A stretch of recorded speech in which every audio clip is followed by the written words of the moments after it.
नमस्कार दोस्तों, स्वागत है आपका अपने YouTube चैनल में। और आज का हमारा पेपर होने वाला है अमीन परीक्षा। इस पेपर में आप देखोगे अपने बहुत सारे क्वेश्चन जो बिल्कुल आपको बदलते हुए नजर आएंगे। इसमें अच्छे कवियों से क्वेश्चन पूछे गए हैं। यदि आपने अभी तक अपने पिछले प्रैक्टिस सेट नहीं देखे, एक बार पिछले प्रैक्टिस सेट देखो जो हमारे पूरी तरह से आधारित है प्रीवियस पेपर पे। ये एक हमारी सीरीज चलाई जा रही है प्रीवियस पेपर की, जिसमें हमें ये पता चलता है कि हमारे किस किस टॉपिक से ज्यादा क्वेश्चन आते हैं और किस किस टॉपिक को हमें पूरी तरह से तैयार करते हुए चलना चाहिए। इस पेपर को जो हम सोल्व कर रहे हैं इसमें अपने नंबर काउंट करना, कितने नंबर बनते ईमानदारी के साथ, और चेक करना किस तरह से अपनी हिंदी चल रही है। ठीक है, या कौन सा ऐसा टॉपिक है जो अपना इस समय कमजोर चल रहा है। शुरू कर लेते हैं अपने पहले क्वेश्चन के साथ।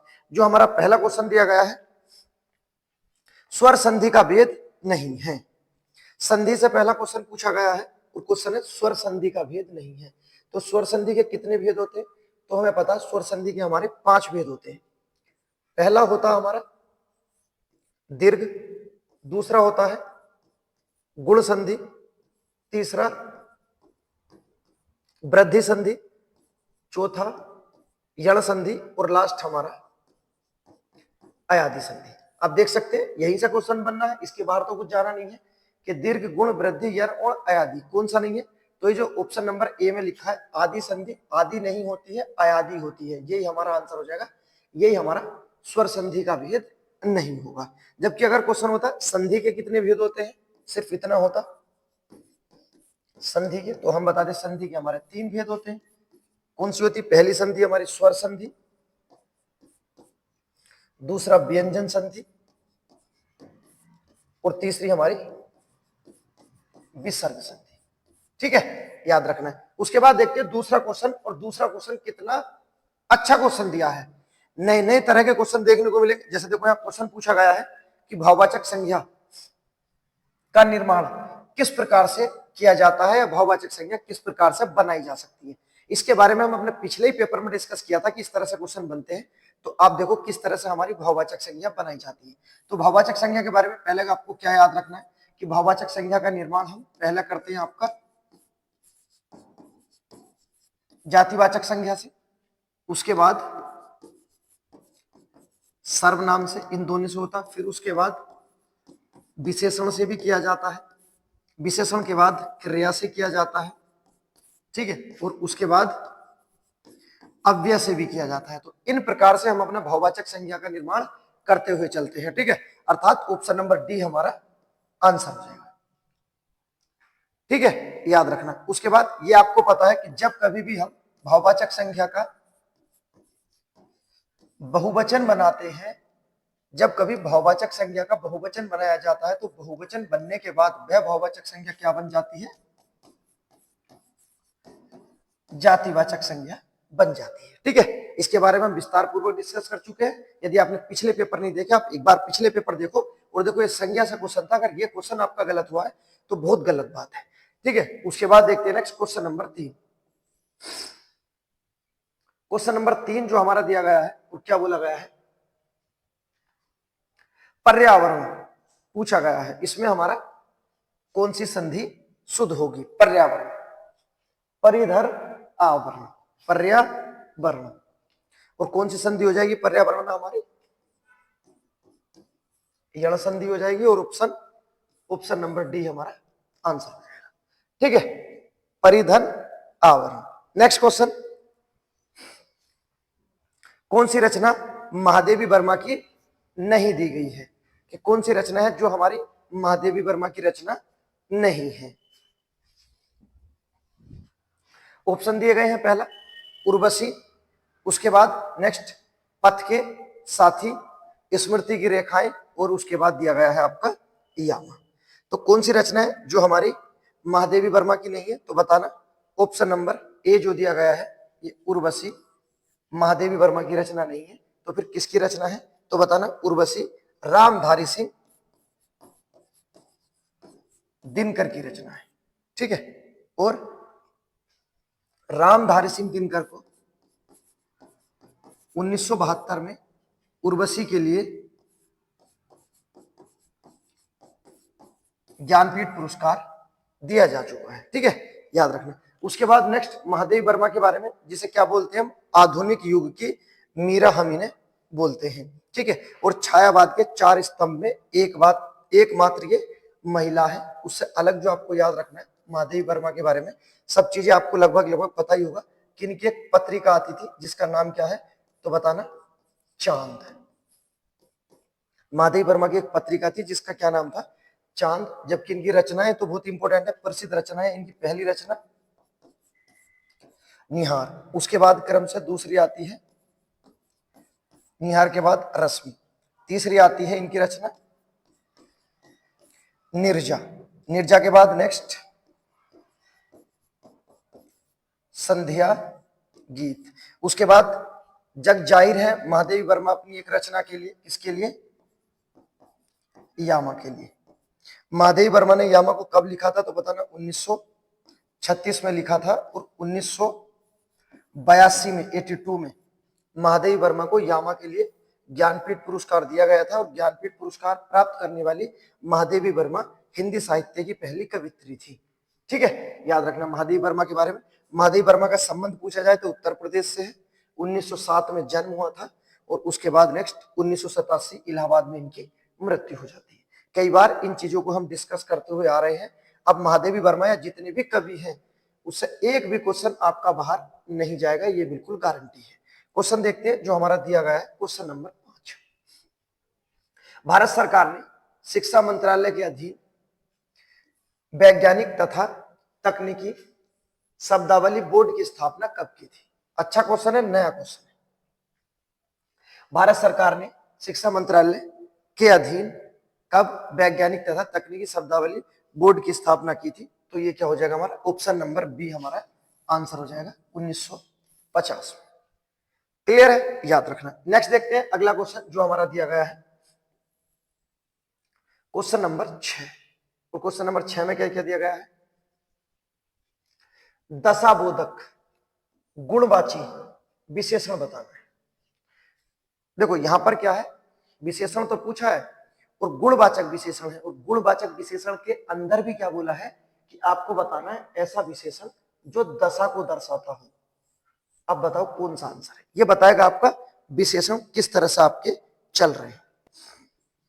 तो आपको याद रखना है, देखो विशेषण के बारे में, ये जो गुणवाचक विशेषण है इसके कुछ अंग होते हैं। आपको याद रखना है कि जब कभी भी दिशा की बात हो जाए, किसकी, दिशा की बात, कोई सी भी दिशा आ जाए, जैसे पूरब, पश्चिम, उत्तर, दक्षिण या ईशान, जो भी या पूर्वोत्तर, दिशा हो जाएगी हमारा गुणवाचक हो जाएगा 100%। उसके बाद कोई भी शब्द आ जाए जो आपके गुण हो, जो आपके गुण हो, अवगुण भी हो सकते हैं, जैसे अच्छा, बुरा, बुद्धिमान, समझदार, ये सब क्या आपके गुण। तो गुण अगर आपके किसी व्यक्ति के दर्शाए जाते हैं तो कौन सा होता है हमारा, गुणवाचक विशेषण। अन्य अंग जो है, जो क्वेश्चन पूछा है, देखो इसमें क्या है हमारा, दशा। दशा क्या होती है, देखो स्थिति। जैसे कोई व्यक्ति क्या हो सकता है, कैसी दशा होगी उसकी, वो मोटा हो सकता है। उसके बाद वह व्यक्ति पतला हो सकता है, पतला के बाद सूखा आ सकता है। और देखो सूखे के साथ सूखा ही हमारा आंसर होना है, ये भी आप याद रखना। सूखे के साथ अन्य क्या हो सकता है, जब सूखा होगा तो गीला भी होगा, मोटा होगा तो पतला भी होगा, ठीक है। उसके बाद जब कोई व्यक्ति गरीब है तो वह आपका अमीर भी होगा।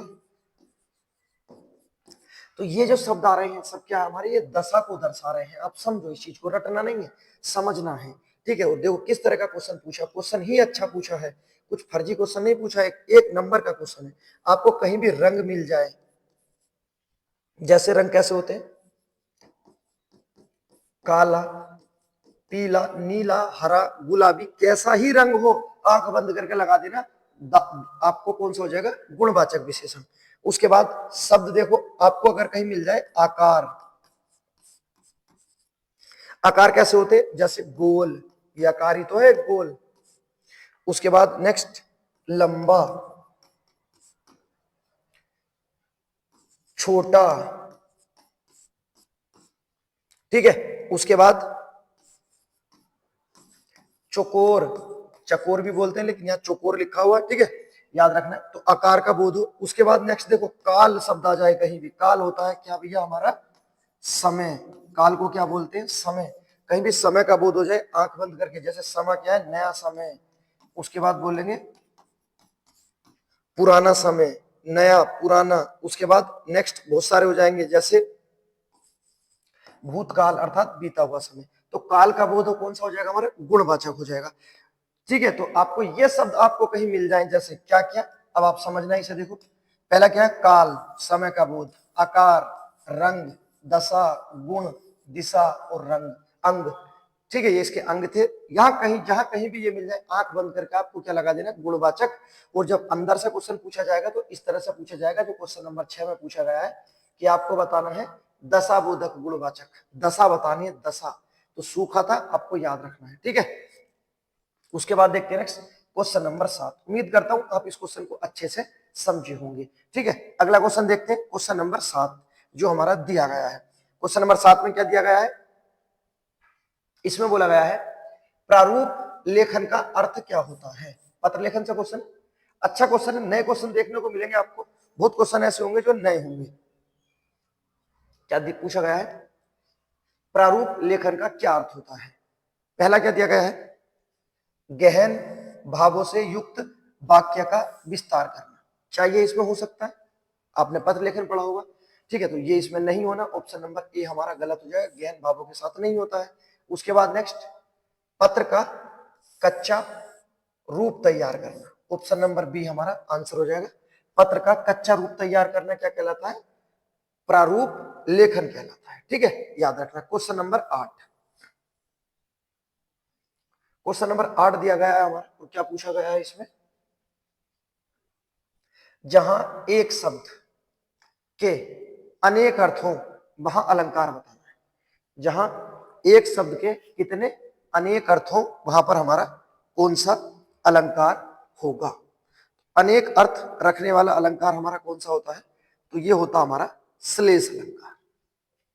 इसका शाब्दिक अर्थ क्या होता है, चिपका हुआ, अर्थात एक शब्द एक बार आता है और उस शब्द के अर्थ अनेक होते हैं। तो श्लेष का शाब्दिक अर्थ क्या होता है, चिपका हुआ। यही हमारा आंसर हो जाएगा। इसके अनेक अर्थ होते हैं, इसके भेद पूछे जाए बताना कितने होते हैं, 2। पहला सैभंग श्लेष अलंकार और दूसरा अभंग श्लेष अलंकार। ठीक है, क्वेश्चन देखो, अलंकार नहीं दिया गया है, अलंकार की परिभाषा पूछी गई थी। इससे पिछले पेपर में पूछा गया था कि किस अलंकार में आरोप लगाया जाता है, तो रूपक अलंकार में आरोप लगाया जाता है। किस अलंकार में संभावना व्यक्त की जाती है, तो संभावना उत्प्रेक्षा में की जाती है। और यहाँ क्या पूछा है, जहां एक शब्द के अनेक अर्थ हो, अर्थात जिसके एक शब्द एक बार आए उसके अनेक अर्थ हो, तो उसे क्या कहते हैं, श्लेष अलंकार। ठीक है, इस तरह से हमारे क्वेश्चन पूछे जाते हैं। उसके बाद देखते हैं क्वेश्चन नंबर 9 जो हमारा दिया गया है। इसमें क्या दिया गया है, किसी काम को उत्साह और परिश्रम के साथ करने वाले व्यक्ति को क्या कहते हैं। किसी काम को उत्साह और परिश्रम के साथ करने वाले को क्या कहते हैं। पहला क्या लिखा है, अनुगामी। तो ये तो नहीं होता। अनुगामी क्या होता है, अनुगामी होता है जो किसी के पीछे चलता है। तो बताना अनुगामी का अर्थ क्या होता है, पीछे चलने वाला। आपने देखे होंगे जो नेताओं के पीछे कुछ चेले चपाटे उनके चलते रहते हैं, तो उन्हें क्या बोलते हैं, उन्हें बोलते हैं अनुगामी, अर्थात पीछे चलने वाला। दूसरा दिया गया है व्यवसायिक, तो ये व्यवसाय से संबंधित है। ऑप्शन नंबर डी दिया गया है अनुयायी। अब देखो अनुगामी और अनुयायी में थोड़ा सा अंतर है, हमारे एग्जाम में आता है, आपको याद रखना है। पूछा जाए अनुयायी क्या होते हैं, तो ये होते हैं किसी को मानने वाले। ठीक है, जो किसी को मानता है उसे कहते हैं हम अनुयायी, कि हम उनके फॉलोअर्स हैं, हम उन्हें बहुत अच्छा मानते हैं, तो वो होता है अनुयायी। और पीछे पीछे चलने वाला होता है अनुगामी। अनुयायी अनुगामी में अंतर होता है, आप स्पष्ट रूप से देखना, हमारे एग्जाम में ही क्वेश्चन पूछा है। उसके बाद नेक्स्ट अगला जो होगा हमारा, इसका आंसर हो जाएगा किसी काम को उत्साह और परिश्रम से करने वाला क्या कहलाता है, तो बताना अध्ययवासी कहलाता है, ऑप्शन नंबर सी। अच्छा क्वेश्चन है, नए क्वेश्चन मिलेंगे आपको बहुत सारे। क्वेश्चन नंबर 10, और क्वेश्चन नंबर 10 में क्या बोला गया है, कौन सा शब्द संज्ञा नहीं है। कौन सा शब्द संज्ञा नहीं दिया गया है, मदारी, उसके बाद ममत्व, मोटा और मैना। कौन सा शब्द है हमारा जो आपका नहीं होगा संज्ञा। इसके बारे में बात कर लेते हैं जो हम पढ़ चुके थे। जैसे दशाबोधक हमारा क्वेश्चन पूछा था, ये कभी शुरू में ही पूछा गया था, ठीक है। दशाबोधक गुणवाचक विशेषण, तो दशे में क्या पढ़ा था हमने, मोटा पतला, और यही हमारा आंसर मिल जाएगा। मोटा क्या है हमारा, गुणवाचक विशेषण है ये, ठीक है, याद रखना। उसके बाद देखते हैं क्वेश्चन नंबर 11। देखो क्वेश्चन देख लेते हैं जो हमारा दिया गया है, क्या बोला गया है, अंतस्थ ध्वनियां है, कौन सी हमारी अंतस्थ ध्वनियां होती है, ये आंसर हमें बताना है। ऑप्शन ए में दिया गया हमारा स्वर और व्यंजनों के बीच आने वाली ध्वनि, उसके बाद नेक्स्ट व्यंजन या वर्ण या स्वर, क्या हमारा आंसर होगा। तो आपको बताना है जो अंतस्थ ध्वनियां होती है हमारी, ऑप्शन नंबर ए हो जाएगा हमारा। स्वर और व्यंजन के बीच आने वाली ध्वनि क्या कहलाती है, अंतस्थ ध्वनियां कहलाती हैं। इससे अलग जब हम पढ़ते हैं तो हम पढ़ते हैं अंतस्थ व्यंजन। अंतस्थ व्यंजन क्या होते हैं, तो बताना ऐसे व्यंजन जो स्पर्श व्यंजन के तो बाद आए परंतु उष्म संघर्षी से पहले आए, ठीक है। ये परिभाषा है इनकी, याद रखना जो हम अंतस्थ व्यंजन पढ़ते हैं। अंतस्थ व्यंजन क्या होते हैं, ऐसे व्यंजन जो स्पर्श व्यंजन के बाद आते हैं और संघर्षी व्यंजन से पहले आते हैं, अंतस्थ व्यंजन कहलाते हैं। अंतस्थ व्यंजन की संख्या पूछी जाती है तो बताना 4 होती है। कौन कौन से, ये, रे, ले और वे। बात कर लेते हैं इनके उच्चारण की, जो हमारे एग्जाम में क्वेश्चन बनते रहते हैं। पहला जो दिया गया हमारा, ये इसका उच्चारण होता है हमारा तालु। रे और ले का होता है हमारा दंत, और बै का होता है हमारा दंतुष्ट, ठीक है, याद रखना। उसके बाद अन्य चीजें जो आपको याद रखनी, जो हमारा पहला और लास्ट वाला होता है ये और वे, क्या होते हैं हमारे, ये अर्ध स्वर में प्रयोग किए जाते हैं। रे हमारा लुंठित होता है, जिसे बोलते समय हमारी जबान लुढ़क जाती है। लय होता है पार्श्विक, जिसका उच्चारण करते समय हमारे हवा का प्रवाह रुक जाता है, ठीक है। तो याद रखना ये हमारे अंतस्थ व्यंजन है, 4 होते हैं, चारों की विशेषता बताई गई है, आपको याद रखना है, ठीक है। लुंठित क्या होता है, जिसे बोलते समय जीव लुढ़क जाए या जिसमें कंपन होता है, लुंठित। उसके बाद पार्श्विक क्या होता है, जिसमें वायु का प्रवाह रुक जाए, उसे पार्श्विक कहते हैं, ठीक है। उसके बाद देखते हैं नेक्स्ट क्वेश्चन नंबर 12 जो हमारा दिया गया है। क्या पूछा गया है इसमें, 12 में आपको बताना है स्कंदगुप्त के लेखक कौन है, स्कंदगुप्त के लेखक कौन है। अब आपको बता देता हूं मैं, अगर स्कंदगुप्त के साथ अगर पूछा जाता चंद्रगुप्त, तो इसके लेखक भी वही है। चंद्रगुप्त के साथ आपको बताना है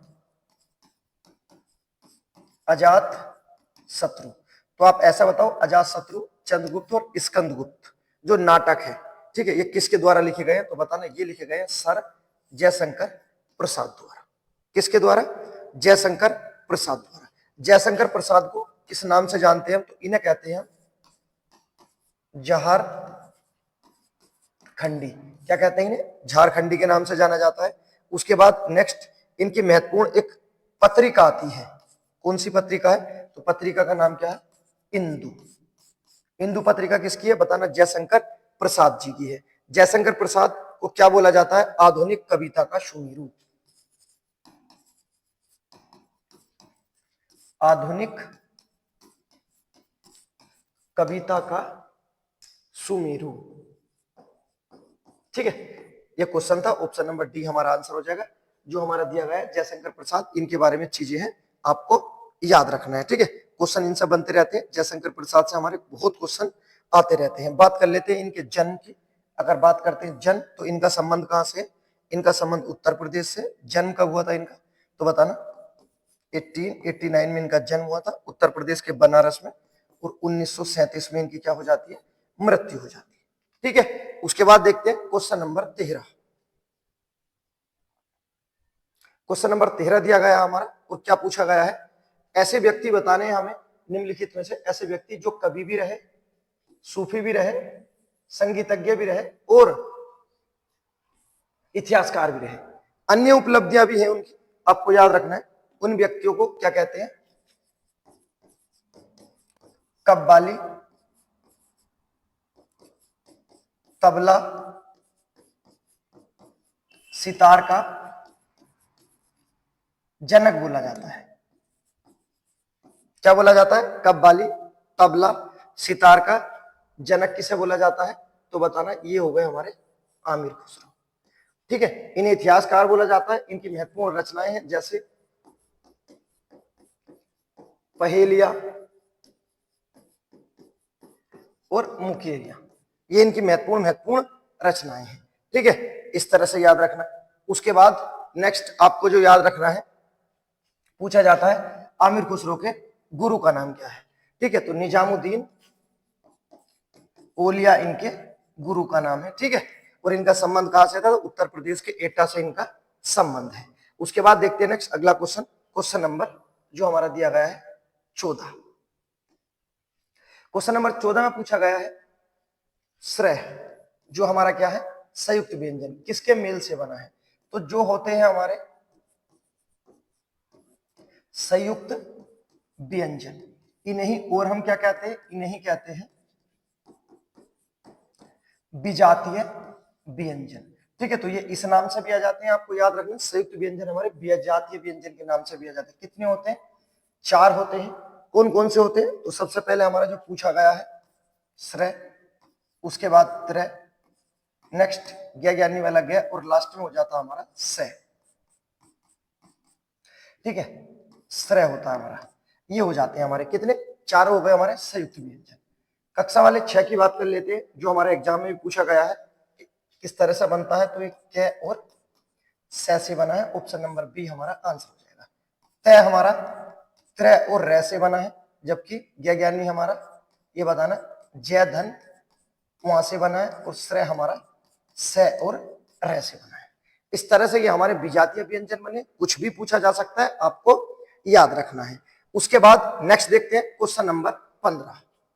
ये फिर एक और कवि आ गए, राम वृक्ष बेनीपुरी ने किस पत्रिका का संपादन किया था? पत्रिका पूछी गई है राम वृक्ष बेनीपुरी की।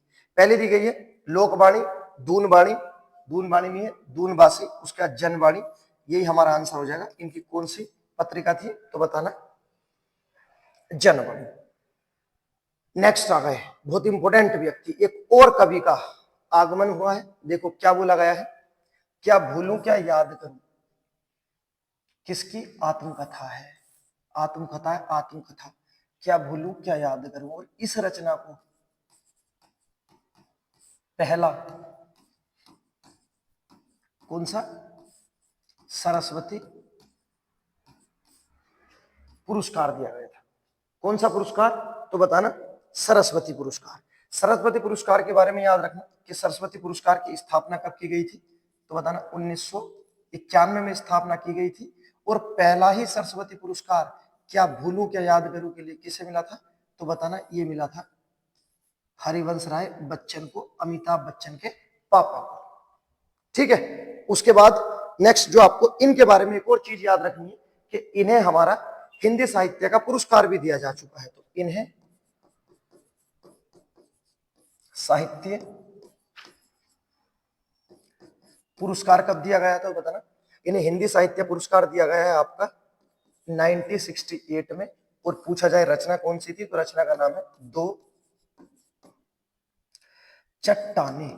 इस रचना के लिए इन्हें हिंदी साहित्य पुरस्कार दिया गया है। तो हिंदी साहित्य पुरस्कार और सबसे पहला सरस्वती पुरस्कार किसे मिला था? तो बताना हरिवंश राय बच्चन को मिला था। हरिवंश राय बच्चन को और क्या बोला जाता है? तो इन्हें बोलते हैं हम हालावादी कवि। क्या बोलते हैं? हालावादी कवि इन्हें बोला जाता है। ठीक है, याद रखना है। उसके बाद देखते ईशान शब्द का अर्थ पूछा है। ईशान शब्द का प्रयुक्त अर्थ क्या होगा? ये क्वेश्चन पूछा गया हमारा। ईशान शब्द का प्रयुक्त अर्थ क्या होगा? क्या इसका अर्थ आपका प्रत्यक्ष रूप से दिया गया है? चाह, दीप्ति, दृष्टि या वासना। तो ईशान शब्द का जो हमारा अर्थ होगा ऑप्शन नंबर बी हमारा हो जाएगा, दीप्ति हो जाएगा। क्वेश्चन नंबर 18 और क्या पूछा गया है इसमें? संस्कृत के ऐसे शब्द जिन्हें हम ज्यों का त्यों, मतलब जैसे का जैसा, ज्यों का त्यों प्रयोग में लाते हैं, क्या कहलाते हैं? तो याद रखना संस्कृत के पूछा गया है। संस्कृत के ऐसे शब्द जिनका हम ज्यों का त्यों प्रयोग करते हैं, तो बताना उसे बोलते हैं हम तत्सम शब्द। लेकिन अगर क्वेश्चन होता संस्कृत के ऐसे शब्द जिनमें थोड़ा बदलाव कर दिया जाता है उसे क्या बोलते हैं, तो वो हो जाता है तद्भव शब्द। ठीक है, दोनों की परिभाषा एक शब्द में खत्म हो जाएगी। ये परिभाषा जो ऊपर लिखी गई है, संस्कृत के ऐसे शब्द जिनका प्रयोग हम ज्यों का त्यों करते हैं, क्या कहलाते हैं, तो बताना तत्सम। अगर थोड़ा परिवर्तन करते तो क्या बन जाएंगे, तद्भव शब्द। ठीक है, और जिनकी उत्पत्ति का ही पता ना चले, ऐसे शब्द जिनकी उत्पत्ति का ही पता ना चले, ऐसे शब्द जिनकी उत्पत्ति का पता ना चले उसे कहते हैं देशज शब्द। और जो हमने विदेश से लिए उसे कहते हैं विदेशज शब्द। ठीक है, तो चारों की परिभाषा है आपके सामने, याद रखना। क्वेश्चन नंबर 19 नेक्स्ट देखते हैं जो हमारा दिया गया है, और उसके साथ 20। दोनों क्वेश्चन हमारे अच्छे दिए गए हैं। क्या बोला गया है, मैं का बहुवचन बताना है। वचन से क्वेश्चन पूछा गया है। वचन का शाब्दिक अर्थ क्या होता है, तो वचन का शाब्दिक अर्थ होता है सर संख्या। हिंदी में कितने वचन होते हैं, तो बताना हिंदी में वचन होते हैं दो, एक वचन और बहुवचन। जबकि संस्कृत, मराठी और गुजराती, इन तीनों में कितने होते हैं वचन, तो बताना इनमें 3 होते हैं, जबकि हिंदी में 2 होते हैं। और मैं का बहुवचन क्या हो जाएगा, ये हो जाएगा हमारा हम। ऑप्शन नंबर सी हमारा आंसर हो जाएगा। क्वेश्चन नंबर 20 क्या दिया गया हमारा, किस शब्द में योजक चिन्ह आवश्यक है, किन शब्दों में योजक चिन्ह की आवश्यकता पड़ेगी। पहला दिया गया गंगाजल, ग्रामवासी, राजकुमार या राम लक्ष्मण। योजक चिन्ह, योजक चिन्ह के बाद आपको एक चीज और बतानी है, आपको यह भी बताना है जो हमारा योजक चिन्ह होता है इसका प्रयोग हम अपनी संस्कृत भाषा में नहीं करते। ठीक है, तो संस्कृत भाषा में किस शब्द का प्रयोग नहीं करते हम, किस चिन्ह का, तो कहना योजक चिन्ह का प्रयोग संस्कृत में नहीं करते। और जो क्वेश्चन पूछा गया है कहाँ योजक चिन्ह का प्रयोग किया जाएगा, तो बताना राम लक्ष्मण में योजक चिन्ह का प्रयोग किया जाएगा। शुद्ध रूप से राम और लक्ष्मण इस तरह से ये लिखा जाएगा और ये हमारा योजक चिन्ह आ गया। ठीक है, याद रखना। उसके बाद नेक्स्ट आपको एक गिव अवे बताना है, तो गिव अवे ये है कि किस चिन्ह का प्रयोग हम अपनी अंग्रेजी भाषा में नहीं करते हैं, ये आपके लिए गिव अवे है। ठीक है, उम्मीद करता हूं वीडियो आपको पसंद आई होगी। अगर वीडियो पसंद आई तो लाइक करें, सब्सक्राइब करें। उसके बाद मिलते एक और जोरदार वीडियो में, तब तक के लिए गुड बाय।